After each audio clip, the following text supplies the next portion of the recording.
All right, today we're breaking down how Liquid Death turned a fake ad into a $1.4 billion water company, bringing excitement to an industry that maybe has never seen it before.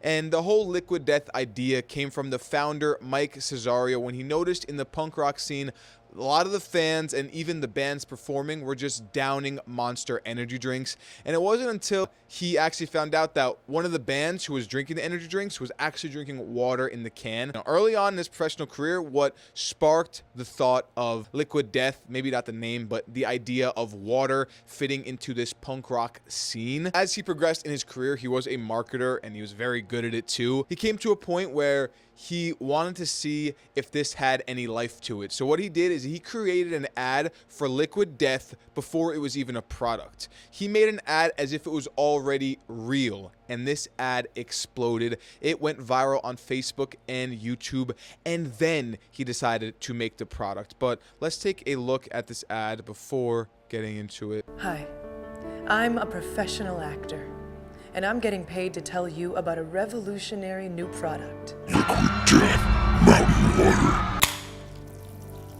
For years, a bunch of marketing fuckboys have tricked you into thinking that water is just some girly drink for yoga moms. Just look at all the cute brand names and dainty little bottles. Well, hold on to your hot dogs, because I got news. Water isn't cute. Water is deadly. It kills innocent surfers and snowboarders and kayakers. Every year, water is responsible for thousands and thousands of deaths. Energy drinks only kill like, what, 1 or 2 kids? So please, don't fall for the marketing bullshit. Water is not yoga. Water is liquid death. And that's why this brand needs to exist, to finally give water the ice-cold can and ice-cold name it deserves. A brand that parents will hate, but kids might love. Liquid Death Mountain Water. Made from the deadliest stuff on Earth. Please, enjoy responsibly. Murder your thirst. Hilarious. Like, this is so good. This is so good. And it's because that it takes this absurd angle of labeling water as this liquid death, because typically we're accustomed to seeing it as good for you.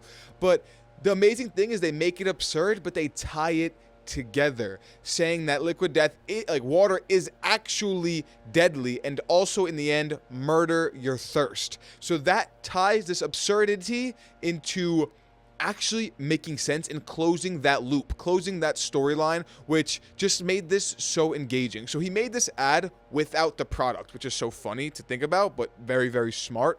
And then once he's seen it, that people were interested in it, then he brought the product. The exact opposite of what companies typically do, where they create a product and then try to force it down people's throat. Instead, he wanted to make something he believed in, put it out there, see if it resonated, and when it proved that it did resonate, he made it into a product, saving a lot of money and a lot of time.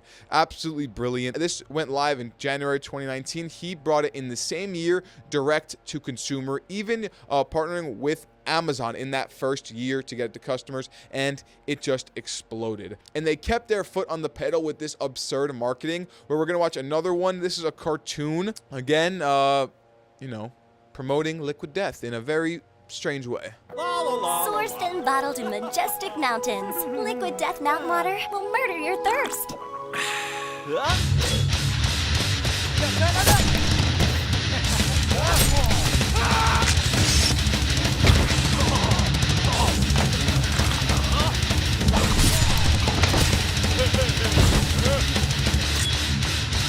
Now I'll pour in some liquid death.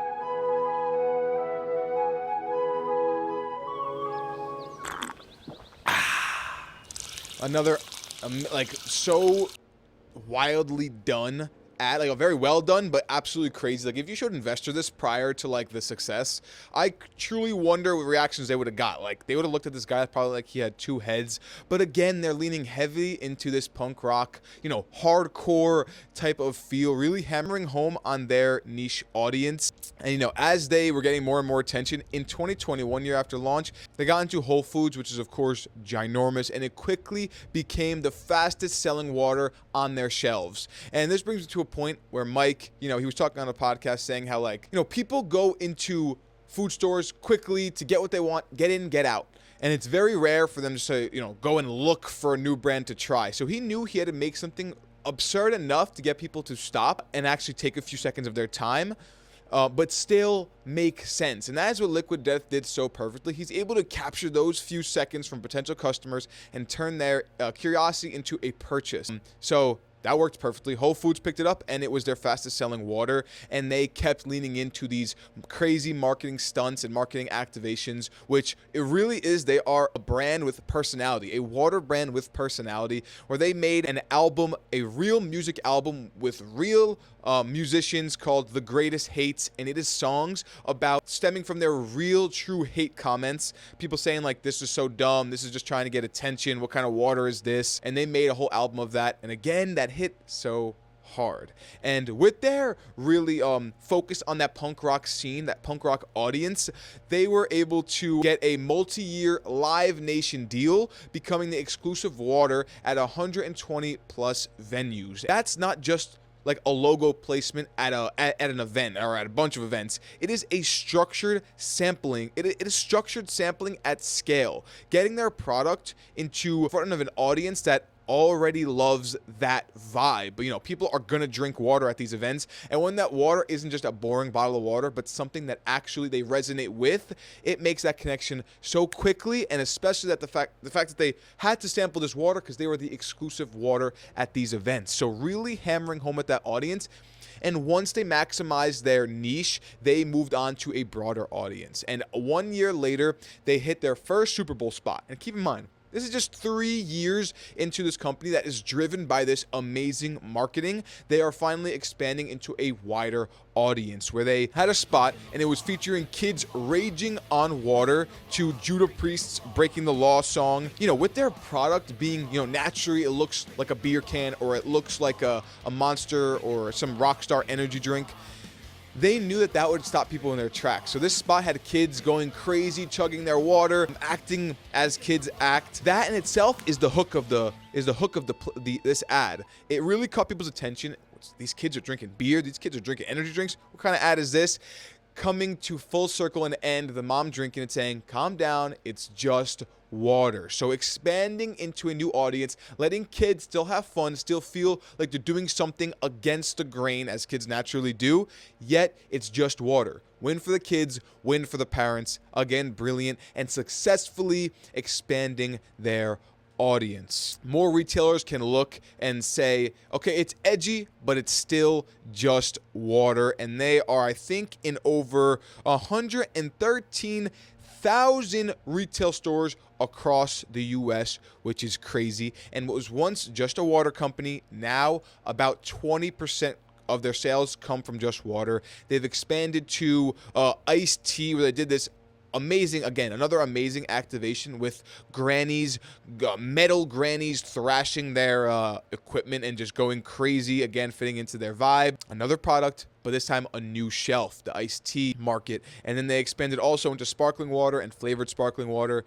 So what started as a water company, they grew, expanded, they really mastered their niche, expanded a little bit broader, and then eventually now they are hitting out other products to expand even further. This is such a good example of like niche, master your niche, then expand after. They're doing an incredible job. In 2023, $263 million in retail sales.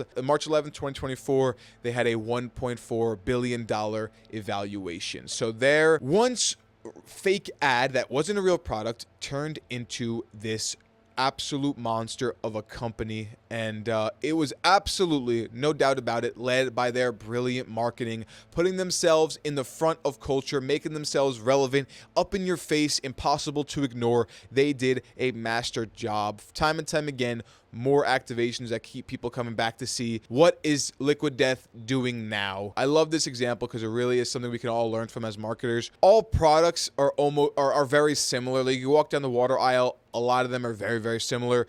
People, companies just approach it from a different angle. Fiji, they come from the mountains. Evian comes from glaciers. The boring stuff. They're all kind of the same product. They're differentiated in their brand and the way they connect with their audience. Liquid Death turned a truly boring product and made it interesting and fun.